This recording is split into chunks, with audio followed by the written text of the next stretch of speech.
دفاع وطن کے لیے بڑے چلو بڑے چلو، دفاع وطن کے لیے بڑے چلو بڑے چلو، جہاد کا علم لیے بڑے چلو بڑے چلو، دفاع وطن کے لیے بڑے چلو بڑے چلو، جہاد کا علم لیے بڑے چلو بڑے چلو، تم ہی ہو دین کے پاس با، تم ہی ہو زیست کا نشاں، تم ہی بہار گلستاں، تمہاری راہ کہکشاں، تمہارا عزم ہے جواں، ہو تم جہاں میں کامراں، یہ زندگی ہے امتحان، خدا ہے تم پہ مہرباں، اے راہ حق کے راہیو بڑے چلو بڑے چلو، اے راہ حق کے راہیو بڑے چلو بڑے چلو، جہاد کا علم لیے بڑے چلو بڑے چلو، دفاع وطن کے لیے بڑے چلو بڑے چلو، جہاد کا علم لیے بڑے چلو بڑے چلو، تمہارے حوصلوں سے ہی میرے وطن کی شان ہے، وطن کے تم سپوت ہو، وطن تمہاری جان ہے، تمہاری جرتوں پہ تو میرے وطن کو مان ہے، عزیز اپنی جان سے تمہیں وطن۔ تکبیر، نعرہ تکبیر، کشمیریوں سے رشتہ کیا، کشمیریوں سے رشتہ کیا، حافظ محمد سعید سے رشتہ کیا، حافظ محمد سعید سے رشتہ کیا، ہم فضیلت الشیخ قاری محمد یعقوب شیخ کو فیصلہ آباد آمد پر خوش آمدید کہتے ہیں، ہم فضیلت الشیخ قاری محمد یعقوب شیخ کو اہلا و سہلا مرحبا کہتے ہیں، نعرہ تکبیر۔ مجاہدو اے غازیو بشوق جانو دل بڑو، مجاہدو اے غازیو جہاد کا علم لیے بڑے چلو بڑے چلو، دفاع وطن کے لیے بڑے چلو بڑے چلو، جہاد کا علم لیے بڑے چلو بڑے چلو، تمہارے واسطے تو ہیں دو جہاں کی عظمتیں، تمہارے دم قدم سے ہیں زمانے بھر کی برکتیں، تمہارے دین کے لیے وقف ہے ساری رفعتیں، خدا کے تم پہ رحمتیں، خدا کے تم پہ رحمتیں، مجاہدو اے غازیو بڑے چلو بڑے چلو، مجاہدو اے غازیو بڑے چلو بڑے چلو، جہاد کا علم لیے بڑے چلو بڑے چلو، دفاع وطن کے لیے بڑے چلو بڑے چلو، جہاد کا علم لیے بڑے چلو بڑے چلو، سبھی ظلم کی آندیاں اگرچہ سد راہ ہو، گھٹائیں مغربی افق کی بے پناہ سیاہ ہو، عدو کے پاس بے حساب لشکر و سپاہ ہو، بلند پھر بھی پرچم ہلال تا نگاہ ہو، اٹھو مجاہدو اٹھو بڑے چلو بڑے چلو، اٹھو مجاہدو اٹھو بڑے چلو بڑے چلو، جہاد کا علم لیے بڑے چلو بڑے چلو، دفاع وطن کے لیے بڑے چلو بڑے چلو، جہاد کا علم لیے بڑے چلو بڑے چلو، دفاع وطن کے لیے بڑے چلو بڑے چلو، دفاع وطن کے لیے بڑے چلو بڑے چلو، دفاع وطن کے لیے بڑے چلو بڑے چلو، دفاع وطن وطن کے لیے بڑے چلو بڑے چلو، جہاد کا علم لیے بڑے چلو بڑے چلو، دفاع وطن کے لیے بڑے چلو بڑے چلو، جہاد کا علم لیے بڑے چلو بڑے چلو۔ تم ہی ہو دین کے پاس با، تم ہی ہو زیست کا نشاں، تم ہی بہار گلستاں، تمہاری راہ کہکشاں، تمہارا عزم ہے جواں، ہو تم جہاں میں کامراں، یہ زندگی ہے امتحان، خدا ہے تم۔ السلام علیکم ورحمۃ اللہ وبرکاتہ۔ ان الحمد للہ نحمده ونستعینه ونستغفره ونعوذ باللہ من شرور انفسنا ومن سیئات اعمالنا، من يهده الله فلا مضل له ومن يضلل فلا هادي له، وأشهد أن لا إله إلا الله وحده لا شريك له، وأشهد أن محمدًا عبده ورسوله، أرسله بالحق بشيرا ونذيرا وداعيا إلى الله بإذنه وسراجا منيرا۔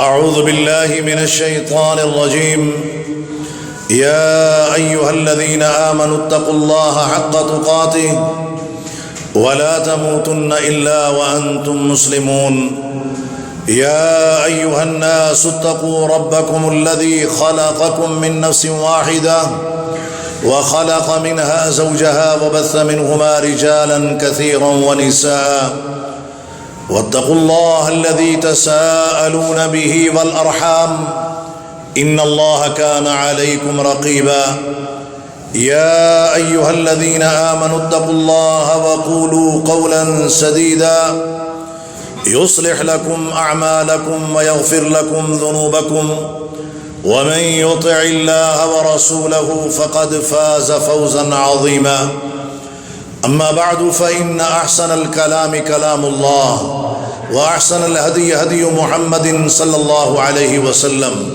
وشر الأمور محدثاتها فإن كل محدثة بدعة وكل بدعة ضلالة وكل ضلالة في النار۔ أعوذ بالله السميع العليم من الشيطان الرجيم، بسم الله الرحمن الرحيم، ولنبلونكم بشيء من الخوف والجوع ونقص من الأموال والأنفس والثمرات وبشر الصابرين الذين إذا أصابتهم مصيبة قالوا إنا لله وإنا إليه راجعون، أولئك عليهم صلوات من ربهم ورحمة وأولئك هم المهتدون۔ والحمد لله القائل، يا أيها الذين آمنوا اصبروا وصابروا ورابطوا واتقوا الله لعلكم تفلحون۔ قال جاء أعرابي إلى النبي صلى الله عليه وسلم فقال يا رسول الله قل لي في الإسلام قولا لا أسأل عنه أحدا غيرك، قال قل آمنت بالله ثم استقم، أو كما قال عليه الصلاة والسلام۔ معزز احباب گرامی،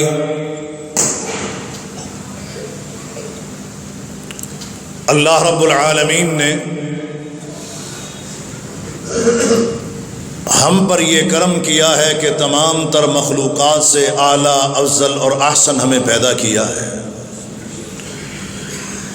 کائنات بڑی خوبصورت ہے، بہت ہی زیادہ خوبصورت ہو سکتی ہے۔ اس کی خوبصورتی کے متعلق بہت کچھ لکھا پڑھا بولا جا سکتا ہے۔ پوری کائنات کی خوبصورتی ایک طرف ہو، اکیلے انسان کو اللہ نے خوبصورتی اس سے کئی درجے زیادہ عطا کی ہے۔ اور رب العالمین نے یکے بعد دیگرے 4 قسمیں اٹھا کے کہا، والتین والزیتون وطور سینین وهذا البلد الامین لقد خلقنا الانسان فی احسن تقویم. انسان سے بڑھ کر کسی کو خوبصورت پیدا نہیں کیا. جس طرح یہ انسان تخلیق کے اعتبار سے سب سے خوبصورت ہے، اسی طرح مقصد تخلیق کے اعتبار سے بھی سب سے آگے اور اعلیٰ ہے. اور وہ مقصد تخلیق کیا ہے؟ وَمَا خَلَقْتُ الْجِنَّ وَالْإِنسَ إِلَّا لِيَعْبُدُونَ. جن و انس کی تخلیق کا مقصد پروردگار کی عبادت ہے اور بغیر شرک کے. حضرات گرامی، اللہ رب العالمین نے ہمیں دنیا میں اپنی عبادت کے لیے بھیجا ہے، اور دنیا کے اندر ہمارے لیے لا تعداد اور بے شمار نعمتیں رکھی ہیں. وَإِن تَعُدُّوا نِعْمَةَ اللَّهِ لَا تُحْصُوهَا. خالی اگر ہم ان کی کیلکولیشن کرنا چاہیں، ان کو لکھنا چاہیں، شمار کرنا چاہیں کیلکولیٹر کے ذریعے، قلم کے ذریعے، یہاں تک کہ کمپیوٹر کے ذریعے، تو ہم نہیں کر سکتے. خالی نام ہی ان کے شمار نہیں کر سکتے، خالی گنتی نہیں گن سکتے جتنی نعمتیں اللہ نے ہمارے لیے رکھی ہیں. وہ بے شمار نعمتیں وہ ہمارے لیے ہیں اور ہم پروردگار کے لیے. اللہ نے وہ نعمتیں ہمارے لیے پیدا کی ہیں. رب العالمین نے ہمیں اپنی عبادت کے لیے پیدا کیا ہے. اس دنیا کے اندر رب العالمین نے ہمیں اپنی عبادت کے لیے بھیجا ہے، اور عبادت بھی کھری عبادت کے لیے بھیجا ہے. کھوٹی 2 نمبر دغے والی، عیاری والی، مکاری والی، نفاق والی، منافقت والی عبادت کے لیے اللہ نے ہمیں نہیں بھیجا. وہ عبادت جس کے اندر اس کا کوئی شریک نہ ہو، اور اس بات کا اقرار و اعتراف ہو کہ میرا رب وحدہ لا شریک ہے، اور تمام تر بدنی مالی عبادات اسی کے لیے خاص اور مختص ہوں کہ قل ان صلاتی و نسکی و محیای و مماتی للہ رب العالمین لا شریک لہ وبذالک امرت وانا اول المسلمین. کہ بے شک میری نماز بدنی عبادات کی سردار عبادت نماز ہے. میری نماز اور تمام تر میری بدنی عبادات، ونسکی میری قربانی اور تمام تر مالی عبادات، ومحیایا اور میری زندگی، میرے روز و شب، میری تجارت، میری معیشت، میری معاشرت، میری سیاست، میری تہذیب، میرا تمدن، میرا کلچر، میری ثقافت، وہ اللہ کے لیے. زندگی کا ہر پہلو، ہر اٹھنے والا قدم اللہ اس کے رسول کی اطاعت و اتباع اور فرما برداری میں. ومحیایا جس کے لیے میرے رب نے مجھے پیدا کیا ہے، ومماتی اور میری موت وہ بھی اللہ کے لیے. للہ کون؟ اللہ لا شریک لہ، جس کا کوئی شریک نہیں. نہ دنیا کا کوئی نظام شریک ہے، نہ امام شریک ہے، نہ دستور شریک ہے، نہ آئین شریک ہے. لا شریک لہ، اس کا کوئی شریک نہیں. وَبِذَلِكَ أُمِرْتُ، مجھے اسی بات کا حکم ملا ہے. وَأَنَا أَوَّلُ الْمُسْلِمِينَ، اور سب سے پہلے میں سر تسلیم خم ہونے والا ہوں. رب العالمین نے ہمیں اس مقصد کے لیے بھیجا ہے. اور اس دنیا میں اللہ تبارک و تعالی نے ہمارے لیے امتحان بھی رکھا ہے، آزمائش بھی رکھی ہے. ابتلا بھی ہیں، مصیبتیں ہیں، دقتیں ہیں، دشواریاں ہیں، رکاوٹیں ہیں، پریشانیاں ہیں. چھوٹی بھی ہیں اور بڑی بھی ہیں، داخلی بھی ہیں اور خارجی بھی ہیں، ظاہری بھی ہیں اور باطنی بھی ہیں. اور یہ آزمائشیں، یہ امتحانات، یہ ابتلائیں انبیاء کو بھی اس سے گزرنا پڑا ہے. اگر ہم یونس علیہ السلام کو دیکھتے ہیں تو آزمائش ان پہ بھی آئی. مچھلی کے پیٹ میں چلے گئے، فنادا فی الظلمات اللہ الہ الا انت سبحانک انی کنت من الظالمین. ایوب علیہ السلام ہے تو آزمائش آئی. فریاد کرتے ہیں ربی انی مسنی الضر وانت ارحم الراحمین. آزمائشیں، امتحانات، ابتلائیں انبیاء پر بھی آئی. اللہ تبارک و تعالی جب آزمائش اور امتحان کسی کے اوپر بھیجتا ہے یا اپنے بندے کو کسی بھی حوالے سے آزماتا ہے تو اللہ پرکھتا ہے اپنے بندے کو کہ خوشی کے ایام میں تو میرے ساتھ تھا، امتحانات کے دنوں میں بھی میرے ساتھ تعلق استوار کرتا ہے یا نہیں کرتا۔ جب فراوانی تھی، آسانی تھی، اس وقت تو تعلق تھا، اب دقت ہے، دشواری ہے، پریشانی ہے، میرا بندہ میرے ساتھ تعلق کیسے رکھتا ہے؟ اللہ آزماتا ہے۔ اور یہ بات یاد رکھیں کہ ہر امتحان کے بعد نتیجہ ہوتا ہے اور نتیجے کے بعد انعام ملتا ہے۔ امتحان اور انعام دونوں لازم و ملزوم ہیں۔ جو استقامت کے ساتھ کھڑا ہو جائے، صبر کا پیمانہ لبریز نہ ہونے دے، پھر اللہ کی تائید اور اللہ کی مدد بھی اترتی ہے۔ رب العالمین نے قرآن میں فرمایا وَلَنَبْلُوَنَّكُمْ، ہم ضرور ضرور تمہیں آزمائیں گے، بِشَيْءٍ مِّنَ الْخَوْفِ، کبھی خوف بھیج کے آزمائیں گے۔ خوف دشمن کا ہوگا، اندرونی بھی ہوگا، منافقین کی طرف سے ہوگا، کفار کی طرف سے ہوگا، کفار کے اعلی کاروں کی طرف سے ہوگا۔ وَلَنَبْلُوَنَّكُمْ بِشَيْءٍ مِّنَ الْخَوْفِ،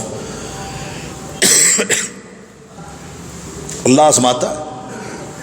موسیٰ علیہ السلام کے سامنے فرعون کا دربار لگا ہے، تو کیا ہوا جب انہوں نے عصا پھینکا؟ اژدہا بن گیا۔ فرعون کے معاملے میں موسیٰ علیہ السلام خوف میں آزمائے گئے۔ رب العالمین نے کیا کہا؟ لا تخافا اننی معکما اسمع وارا، ڈرنا نہیں، لا تخافا اننی معکما، میں تم دونوں کے ساتھ ہوں، موسیٰ اور ہارون علیہ السلام۔ اننی معکما اسمع وارا،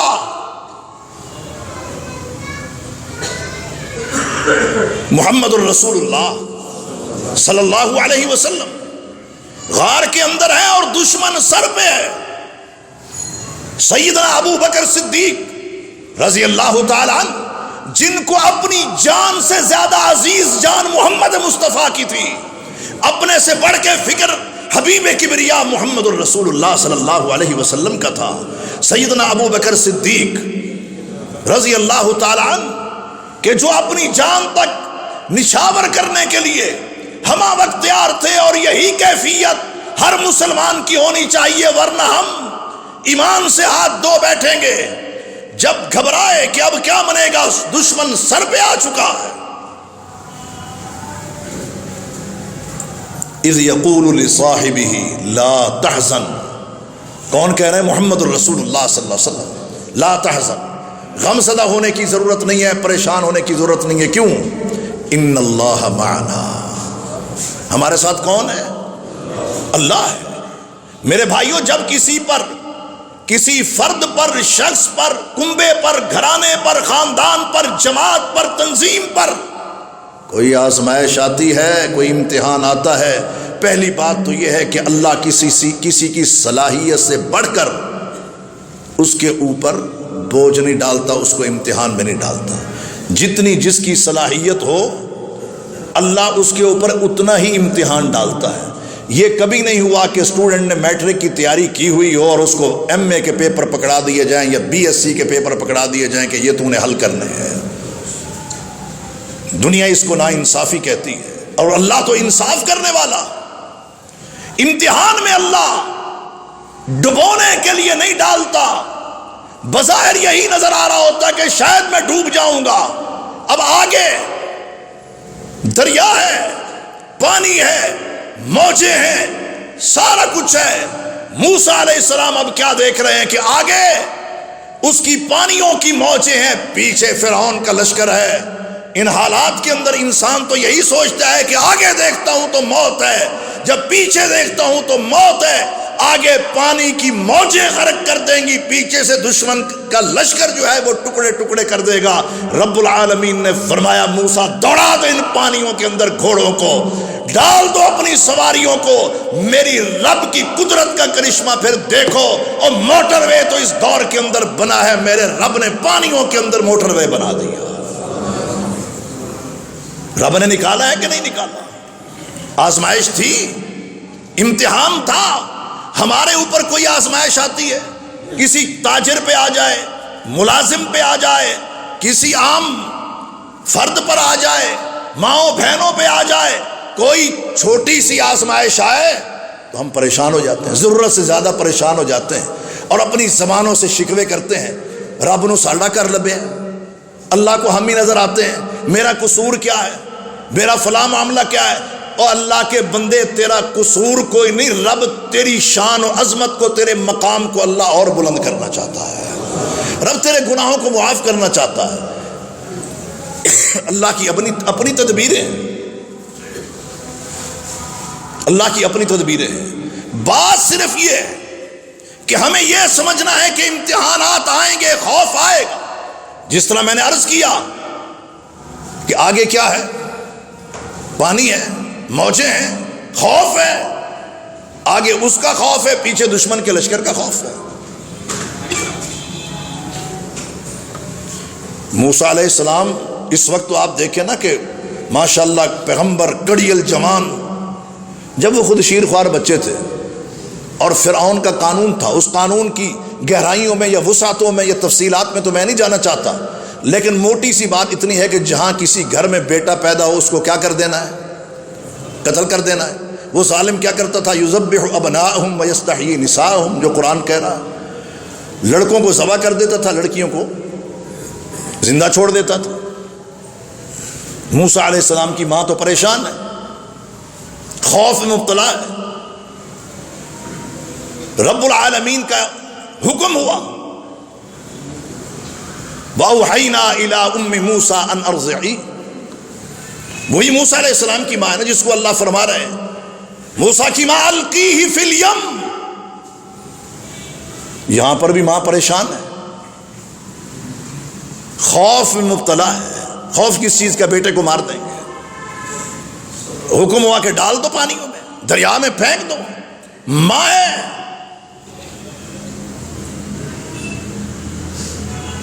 کیسے برداشت کر سکتی ہے اپنے سامنے ڈوبتا ہوا؟ حکم و القیہ فی الیم ولا تخافی ولا تحزنی، غمزدہ ہونے پریشان ہونے کی ضرورت نہیں ہے، تو اس کو پانیوں کی موجوں کے سپرد کر دے، اللہ کے سپرد کر کے، لا تخافی ولا تحزنی انا رادوہ الیک وجاعلوہ من المرسلین، ہم تجھے واپس پلٹائیں گے، صرف پلٹائیں گے نہیں، پیغمبرانہ شان کے ساتھ واپس دیں گے۔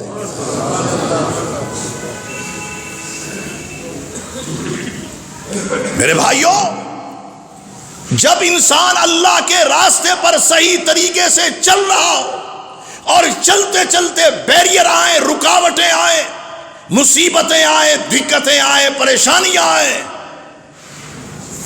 خوف آئے، ضرورت اس بات کی ہے کہ استقامت کے ساتھ کھڑے ہونا ہے اور اللہ کے اوپر گمان اچھا رکھنا ہے۔ انا عند ظن عبدی بی، جس طرح ہمارا گمان اپنے پروردگار کے متعلق ہوگا وہی رب کا سلوک ہمارے ساتھ ہوگا۔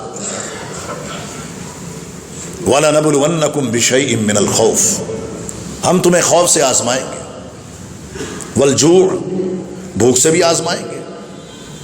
آپ دیکھیں تھر کے اندر بھوک ہے، اوران کے اندر بھوک ہے، چترال کے اندر بھوک ہے، باقی علاقہ جات بھوک ہے، ہمارے اپنے فیصل آباد کے اندر ایسی آبادیاں علاقے اس کے اندر بھوک ہے۔ بعض اوقات انسان کما رہا ہوتا ہے، گھر ہنستا بستا چل رہا ہوتا ہے، صورتحال یہ ہوتی کاروبار ایک دم سے کاروبار دھڑام ہو گیا، اب کھانے پینے سے بھی تنگ ہے۔ اور زیادہ تر وہ لوگ تنگ ہوتے ہیں جو اللہ اس کے رسول سے جنگ کرتے ہیں، سودی کاروبار کرتے ہیں، بعد میں آ کے پوچھتے ہیں کوئی برکت کے لیے کچھ وظیفہ بتا دیں۔ برکت کے لیے وظیفہ یہی ہے کہ سود کھانا کھلانا، کاروبار کرنا چھوڑ دو، زکوٰۃ پوری نکالو، یمحق اللہ الربا ویربی الصدقات، اللہ تمہاری تجارت کو وہ عروج عطا کرے گا جو تصور میں بھی نہیں۔ پریشان ہم ہو جاتے ہیں۔ وَلَنَبْلُوَنَّكُمْ بِشَيْءٍ مِّنَ الْخَوْفِ والجوع، اور بھوک سے آزمائے. اچھا اب ہماری صورتحال کیا ہے؟ کچن میں کچھ کمی پڑ جائے، بے صبری کا مظاہرہ کرتے ہیں، شکوے شکایتیں کرتے ہیں، اور اگر ہم ڈاکٹر کے پاس جائیں اور وہ یہ کہے جناب کہ آپ کو شوگر ہے، آپ کو بلڈ پریشر ہے، آپ کو فلاں مرض ہے، اور وہ ایک پورا چارٹ بنا کے دے دے کہ آپ نے یہ چیزیں نہیں کھانی، خوشی خوشی اس کی احتیاط ہم کر لیتے ہیں. ڈاکٹر صاحب کو گالیاں نہیں دیتے، اور دینی بھی نہیں چاہیے، بنتی ہی نہیں ہے، وہ ہماری خیر خواہی کر رہے ہیں. کبھی رزق کی تنگی ویسے آ جائے تو اللہ سے مانگنا چاہیے، شکوے تو نہیں کرنی چاہیے. والجوع، اللہ کہتے ہیں بھوک سے آزماؤ.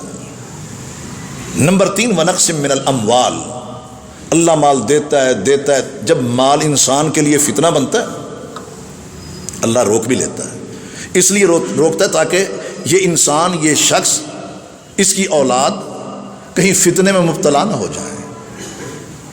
اللہ فتنوں سے بچانے کے لیے مال کو کبھی روک لیتا ہے، کیونکہ وہ مال جو انسان کے دین کا بیڑا غرق کر دے اور وہ اولاد جو انسان کی آخرت کو تباہ کر دے، وہ دونوں فتنہ ہے. انما اموالکم و اولادکم فتنہ. میں نام نہیں لیتا، پاکستان کا ایک بہت بڑا بزنس مین،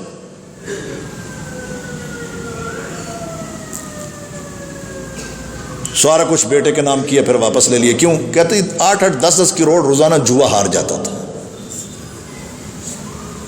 اب بتائیے ایسی دولت جو انسان جوئے میں ہارے، اور ایسی اولاد جو اس قسم کی کرتوت کرے، وہ فتنہ ہے یا نہیں ہے؟ وہ مال فتنہ نہیں ہے جو آپ حلال کما کے اپنی اولاد کو کھلاتے ہیں، وہ مال جو آپ اللہ کی راہ میں خرچ کرتے ہیں، وہ مال آپ جو غریب پروری کے لیے دیتے ہیں، وہ مال جو آپ لوگوں کے پانی کا اہتمام کرتے ہیں اور لوگوں کے کھانے اور دسترخوان کا آپ اہتمام کرتے ہیں، وہ مال فتنہ نہیں ہے، یہ مال فتنہ ہے. اللہ روک لیتا ہے. وَنَقْصٍ مِّنَ الْأَمْوَالِ وَالْأَنفُسِ، اور جانوں کی کمی سے بھی اللہ یہ دیتا نہیں، یہ دیے ہوئے لے لیتا ہے. تو کیا کرنا چاہیے؟ صبر سے ہی کام لینا چاہیے. بے صبری سے نہ تو واپس آئے گا، واویلا کرنے سے نہ وہ واپس آئے گا، نہ چہرے پر چماٹنے مارنے سے آئے گا، نہ گریبان چاک کرنے سے آئے گا، نہ جاہلیت کی آوازیں اٹھانے سے آئے گا. اللہ کے نبی صلی اللہ علیہ وسلم نے بلکہ سخت اس حوالے سے بیان دیا، فلیس منا من ضرب الخدود وشق الجیوب ودعا بدعوۃ الجاہلیہ. وہ ہم میں سے ہے ہی نہیں جو چہرے پہ چماٹے مارے کسی کے جانے پر، دنیا سے کوچ کر جانے پر، وہ اس کا کتنا ہی پیارا کیوں نہ ہو. اگر وہ چہرے پہ چماٹے مارتے ہیں، وہ رسا جس طرح عام طور پر عادت ہے خواتین کی بھی گریبانوں کا چاک کرنا، دوپٹوں کو فضاؤں میں پھینک دینا، ہوہا کی آوازیں لگانا، جو چہرے پر چماٹے مارنے والا، گریبان کو چاک کرنے والا، جاہلیت کی آوازیں نکالنے والا، اللہ کے نبی صلی اللہ علیہ وسلم نے فرمایا میرے ساتھ اس کا کوئی تعلق نہیں ہے.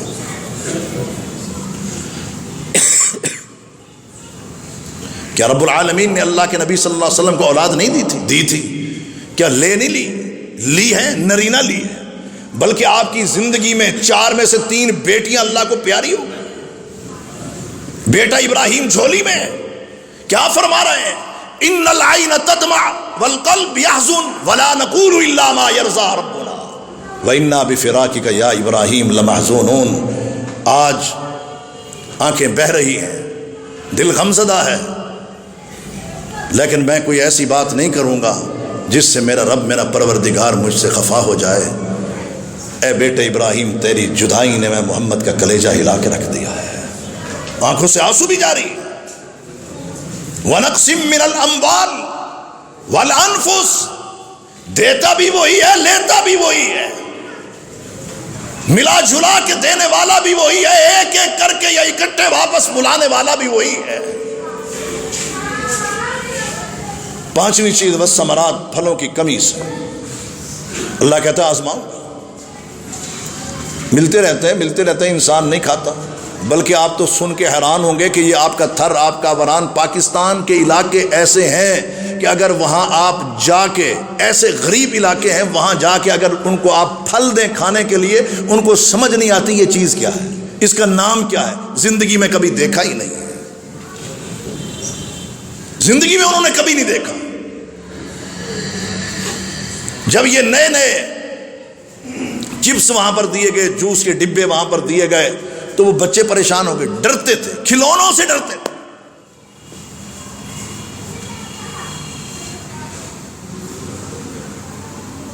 اور ہمیں تھوڑی سی کمی آ جائے تو حالت غیر ہو جاتی ہے۔ ڈیمانڈ ہوتی نہیں، آج گھر میں گھسنا ہی تب ہے جب لے کے آنا ہے، ہمیں نہیں پتا کہاں سے لے کے آنا ہے، پتا کیوں نہیں ہونا چاہیے کہ اولاد کو کیا کھلا رہے ہیں، بیوی بچوں کو کیا کھلا رہے ہیں، دوست و احباب کو کیا پیش کر رہے ہیں، کیوں معلوم نہ ہونا چاہیے۔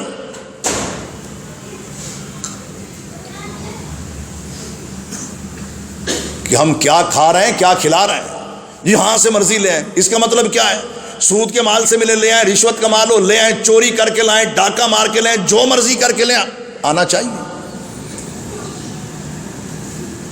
پھر پوچھتے ہیں دعا قبول نہیں ہوتی، وجہ کیا ہے؟ پتہ نہیں رب ساڈا سندا ہی نہیں، اور رب اگر اپنے بندے کی نہیں سنتا تو کس کی سنتا ہے؟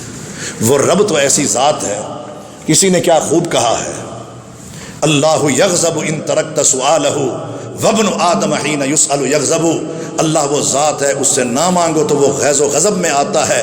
خالق اور مخلوق میں فرق یہ ہے، بندے رب سے نہ مانگے تو وہ ناراض ہوتا ہے، بندوں سے ایک کے بعد دوسری مرتبہ مانگنے جائے تو کہتے ہیں صاحب گھر نہیں ہے۔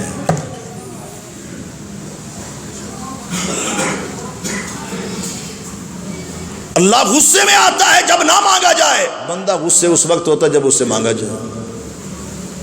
وہ تو دیکھتے نہیں سنتا، کیوں نہیں سنتا؟ وہ کہتا ہے وَإِذَا سَأَلَكَ عِبَادِي عَنِّي فَإِنِّي قَرِيب، سوال کرنے والا سائل جب مجھ سے سوال کرتا ہے میں اس کا سنتا ہوں۔ عبادی میرے بندے، اور میں تیرے قریب ہوں۔ اللہ کتنا قریب ہے، نحن اقرب الیہ من حبل الورید۔ اللہ کے نبی صلی اللہ علیہ وسلم نے فرمایا، ابن ماجہ کی روایت ہے، ان اللہ حی کریم یستحیی من عبدہ عندما رفع یدیہ الیہ ان یردہما صفرا۔ اللہ رب العالمین حی، حیا کرنے والے ہیں، کریم، کرم نوازی کرنے والے ہیں، کریم ہے۔ یستحیی من عبدہ، اللہ کو اپنے بندے سے حیا اس وقت آتی ہے جب بندہ عندما رفع یدیہ الیہ ان یردہما صفرا، جب بندہ اللہ کے حضور ہاتھ اٹھا کے مانگ رہا ہوتا ہے، عرش والے رب کو حیا آتی ہے ان اٹھے ہوئے ہاتھوں کو خالی واپس پلٹا دے۔ لیکن میں تو یہ دیکھوں کہ میری صورتحال ہے، اگر میری دعا قبول نہیں ہوتی، میں منبر مصطفیٰ پہ کھڑا ہو کے میں تقریر کر رہا ہوں، واعظ و نصیحت کر رہا ہوں، میں اپنے من کے مولوی سے پوچھوں کہ بتا منبر مصطفیٰ پہ کھڑے ہونے والے تیرے ان ہاتھوں کی رگوں میں دوڑنے والا خون مال حلال سے ہے یا مال حرام سے ہے؟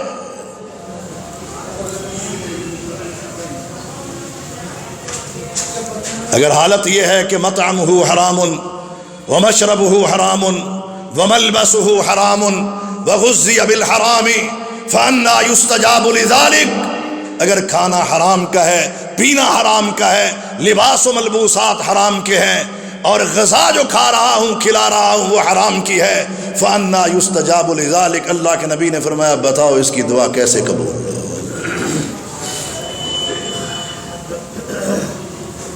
میں نے کبھی یہ سوچا ہے کہ جو کپڑے میں پہن کے نماز پڑھ رہا ہوں یہ کپڑے کس مال سے ہیں؟ جس مصلے جائے نماز پہ کھڑا ہو کے میں تہجد ادا کر رہا ہوں، کیا وہ مصلی مال حلال کا ہے یا مال حرام کا ہے؟ اگر میرے جسم کے اوپر یا میرے کپڑوں کے اوپر نالی اور گٹر کے چھینٹے پڑ جائیں تو مجھے یہ تو پتا ہے کہ جب تک ان کو دھوؤں گا نہیں، کپڑے کو پاک نہیں کروں گا، میری عبادت اس کے اندر، میری نماز نہیں ہو سکتی۔ لیکن اپنے اندر جو ڈال رہا ہوں کہیں وہ گٹر کی گندگی سے زیادہ برا گند تو نہیں ہے۔ لمحہ فکریہ ہے۔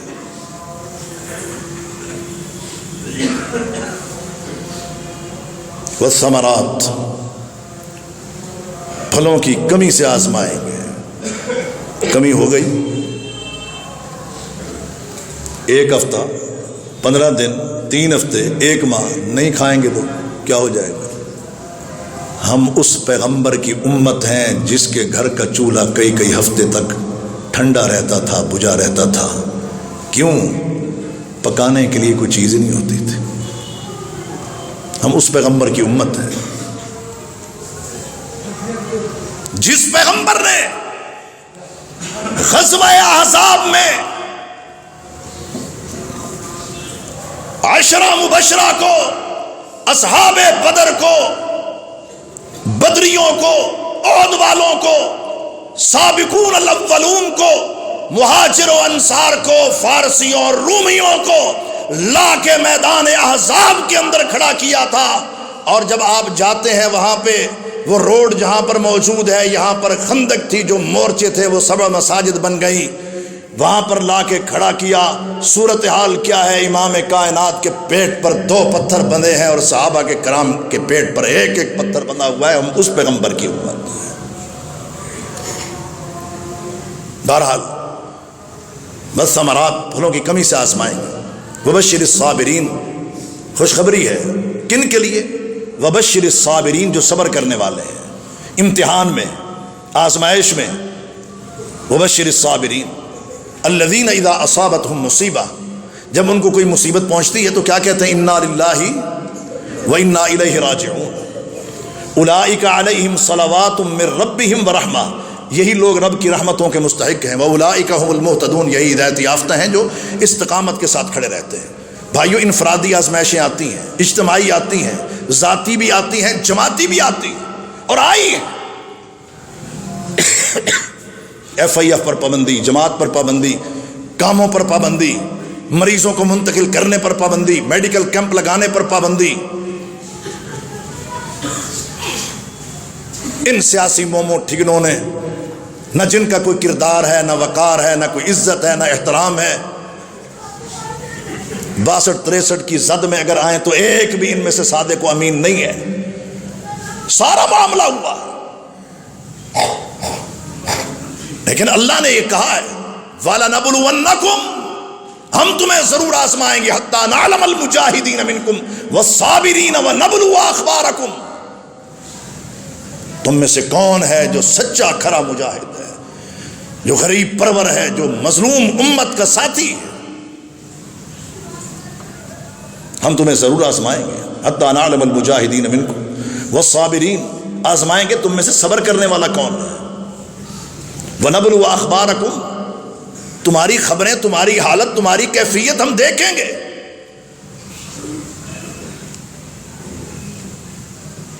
تمہارے صبر کو، استقامت کو، استقلال کو، ثابت قدمی کو اللہ نے چیک کرنا ہے.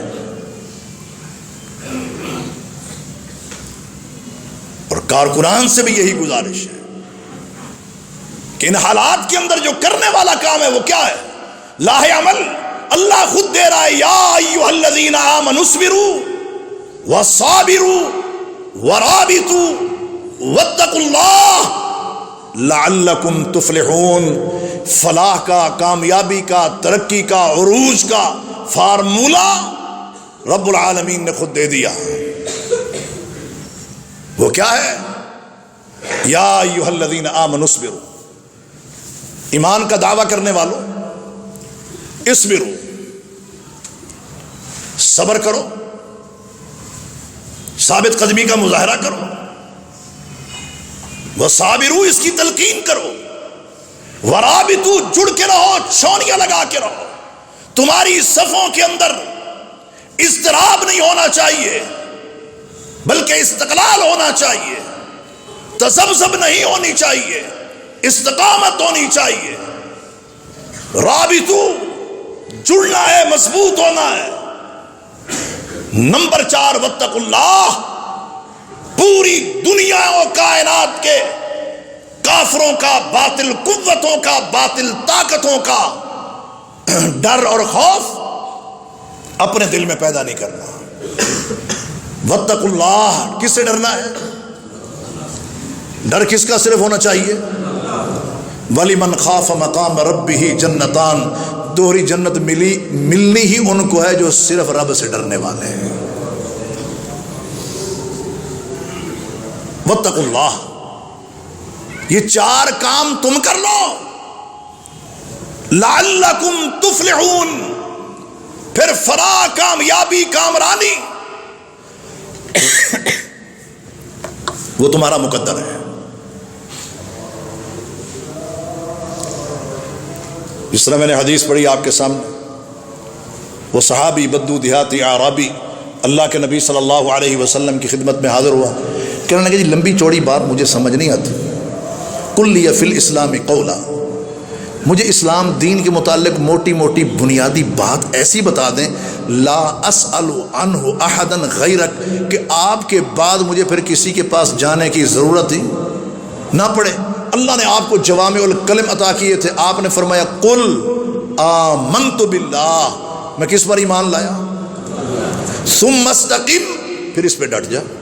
کہتا جی اور کرنے لگے اور نہیں، یہی ہے اللہ کے نبی صلی اللہ علیہ وسلم، جی یہی ہے، قل آمنت باللہ ثم استقم، کہہ دے میرا رب اللہ ہے، پھر اس کے اوپر ڈٹ جا، پھر دیکھ تو رب سے وفا کر، عرش والا رب تیرے ساتھ وفا کرے گا۔ یہ ہمارا ایمان کیوں نہیں ہے، یہ ہمارا عقیدہ کیوں نہیں ہے، یہ ہماری سوچ کیوں نہیں ہے، یہ ہمارا عزم کیوں نہیں ہے، یہ ہمارا تصور کیوں نہیں ہے، یہ ہمارا یقین کیوں نہیں ہے؟ ایسا کر دیا، یہ ہونا چاہیے۔ اللہ کا جب معاملہ ہو بندے اور رب کے درمیان، خالق و مخلوق کے درمیان، تو بندوں کو اللہ پر یقین رکھنا چاہیے کہ میرا رب جو میرے ساتھ کر رہا ہے وہ غلط نہیں، وہ صحیح ہو رہا ہے، اور اللہ سے عافیت کی دعا بھی مانگتا رہے۔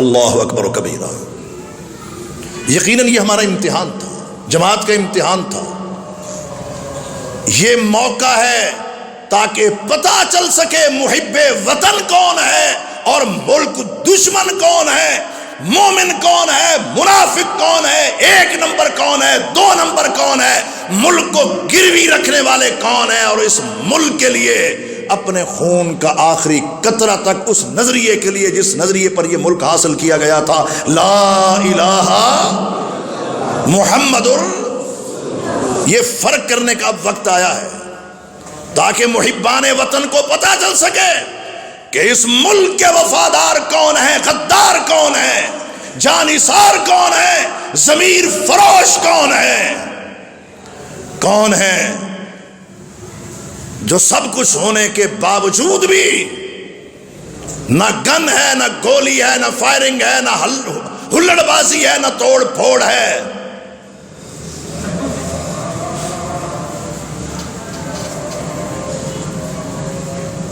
کہیں پر کوئی ایسا پروگرام آپ کو نظر نہیں آئے گا جی کہ اثاثوں پہ قبضہ کیوں کیا، کیوں نکالا کی صدائیں آپ کو ضرور سننے میں ملیں گی، کیونکہ جماعت کا ہدف، منزل، ٹارگٹ اقتدار نہیں ہے، بلکہ اللہ کی حاکمیت ہے، اللہ کی توحید ہے، محمد مصطفیٰ کی رسالت، نبوت، عقیدہ ختم نبوت ہے، جس کا سودا کرنے کے لیے یہ آگے بڑھے تھے۔ ہمارا اثاثہ ترکت فیکم امرین لن تضلوا ما تمسکتم بہما کتاب اللہ و سنتی، اللہ ہے، اس کا رسول ہے، یہ کلمہ ہے، یہ نظریہ ہے، رب کعبہ کی قسم اگر اس ملک کی قدر و قیمت ہماری نظر میں ہے تو اس وجہ سے ہے کہ یہ ملک لا الہ الا اللہ محمد الرسول اللہ کے لیے حاصل کیا گیا تھا۔ اس خطے کی عظمت، اس کی شان، اس کی اہمیت اس لیے زیادہ ہے کہ اس کی نسبت میرے رب کی طرف ہے، اس کے آخری پیغمبر محمد مصطفیٰ کی جانب ہے۔ ان حالات میں جہاں صبر کا دامن تھامنا ہے، وہاں استقلال و استقامت کا مظاہرہ بھی کرنا ہے۔ اللہ تبارک و تعالی اپنے بندوں کو کبھی ضائع نہیں کرتا، ان کے اجر کو ضائع نہیں کرتا۔ انبیاء بھی دنیا میں آئے، قتل بھی ہوئے، وَيَقْتُلُونَ النَّبِيِّينَ بِغَيْرِ الْحَقِّ، نہ حق نہ جائز ان کا قتل عام بھی ہوا، سارا کچھ ہوا، لیکن کیا قاتلوں کا نام کہیں آپ کو ملتا ہے؟ یہ قاتلوں کو عزت سے پکارا جاتا ہے؟ یا توہین کرنے والوں کا کوئی احترام دنیا میں ہے؟ جو مظلومانہ قتل ہوئے یا ان کا ذکر ہے، یا جنہوں نے دنیا کے اندر اعلاء کلمت اللہ کے لیے جد و جہد کی ہے، یہ آج ان کا نام ہے۔ ان الذين قالوا ربنا الله ثم استقاموا تتنزل عليهم الملائكة الا تخافوا ولا تحزنوا وابشروا بالجنة التي كنتم توعدون۔ ذرا غور کیجیے، وہ لوگ جنہوں نے کہا ربنا اللہ، ہمارا رب کون؟ ہم سب کا رب کون؟ ہم تمام کا رب کون؟ پالنے والا کون؟ رزق و روزی دینے والا کون؟ جس نے یہ کہہ دیا میرا رب اللہ ہے، ثم استقاموا، پھر وہ ڈٹ گئے۔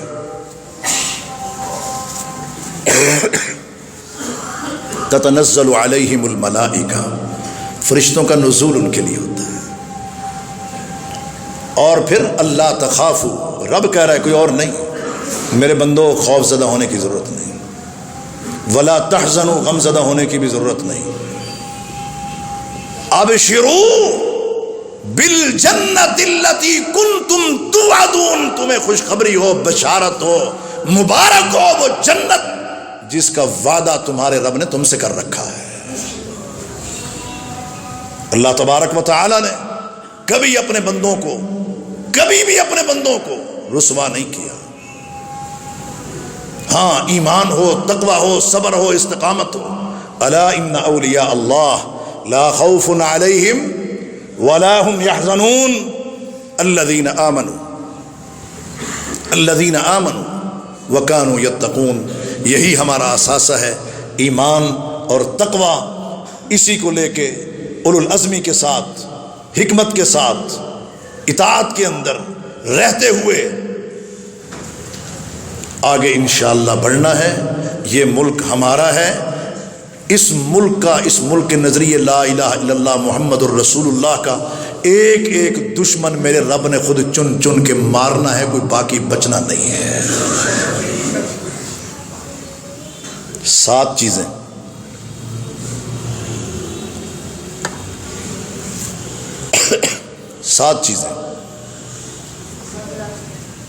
نمبر 1، عقیدہ ختم نبوت کہ قانون کا خاتمہ اور قادیانیوں کو ریلیف دینا، پروموٹ کرنا، تحفظ دینا۔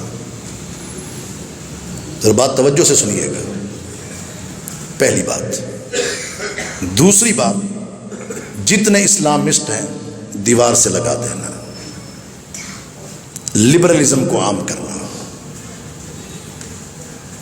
نمبر 3، جتنے جہادیز ہیں ان کا خاتمہ کرنا تاکہ ہندوستان ترنے والے کے طور پر کشمیر کو ہڑپ کر سکے۔ عقیدہ ختم نبوت کا خاتمہ، اسلامسٹ کو دیوار سے لگانا، جہادیز کا خاتمہ۔ کیوں؟ 7 اسباب بیان کر رہا ہوں۔ کتنی باتیں ہو گئی؟ 4۔ آرمی کا بجٹ کم کرنا تاکہ اس کو کمزور کیا جا سکے۔ وہ فوج جو عالم اسلام کی فوج ہے، فورس ہے، اس کو کمزور کرنا۔ نمبر 5، ایٹمی اثاثہ جات تک اغیار کو رسائی دینا۔ کتنی باتیں ہو گئی؟ نمبر 6،